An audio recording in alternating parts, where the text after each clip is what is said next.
Bonjour, aujourd'hui nous allons revoir les spectres d'une source lumineuse. Alors, vous avez dû voir en classe de seconde qu'il existe deux types de spectres de sources lumineuses. Soit la source nous donne un spectre d'émission, soit un spectre d'absorption de raies. Alors, nous allons d'abord nous intéresser au spectre d'émission. Deux catégories de spectres d'émission, soit des spectres d'émission continue ou bien d'émission de raies. Commençons d'abord par les spectres d'émission continue. Eh bien, celui que vous connaissez depuis longtemps, le spectre de la lumière blanche, lorsque celle-ci est émise par un corps chaud. Nous avons donc un spectre continu qui s'étale d'environ 400 nanomètres jusqu'à 800 nanomètres. Avant 400 nanomètres, nous avons les ultraviolets.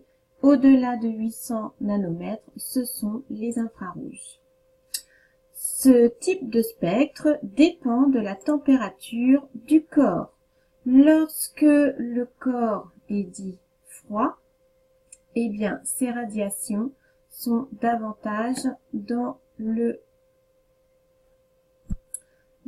rouge, puisque vous voyez que le maximum d'absorption se situe dans le rouge. Alors que lorsque le corps est à une température plus élevée, eh bien le maximum d'absorption va se situer plutôt dans les radiations bleues.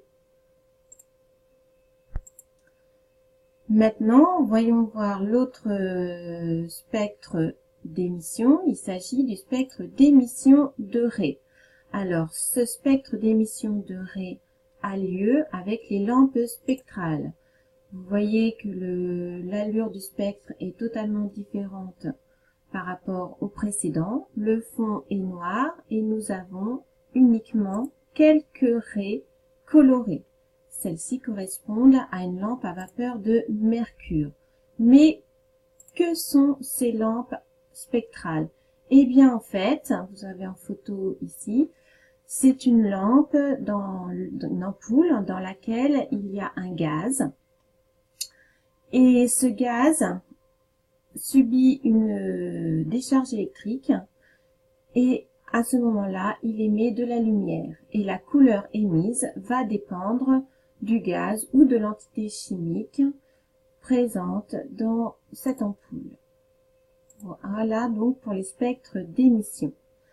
Ensuite, il y a aussi les spectres d'absorption de raies. Les spectres d'absorption de raies correspondent aux lumières émises par des étoiles.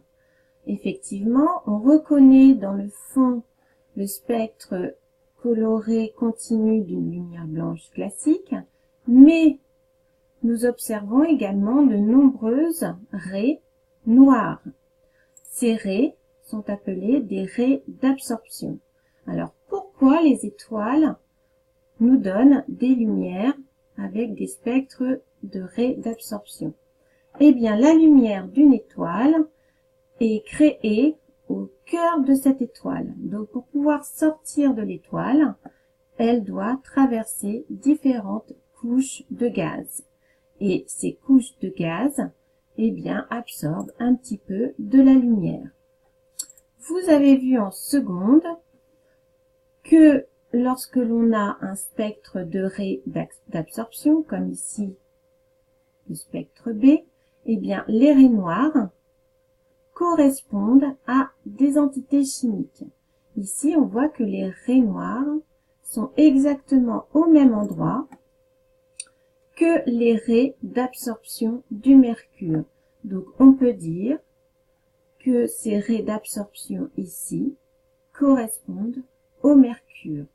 Donc, la lumière qui a donné ce spectre d'absorption de raies, eh bien, cette lumière a traversé le gaz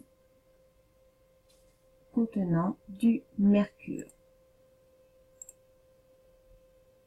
Voilà. Donc, il y a donc deux types de spectres, les spectres d'émission et les spectres d'absorption de raies.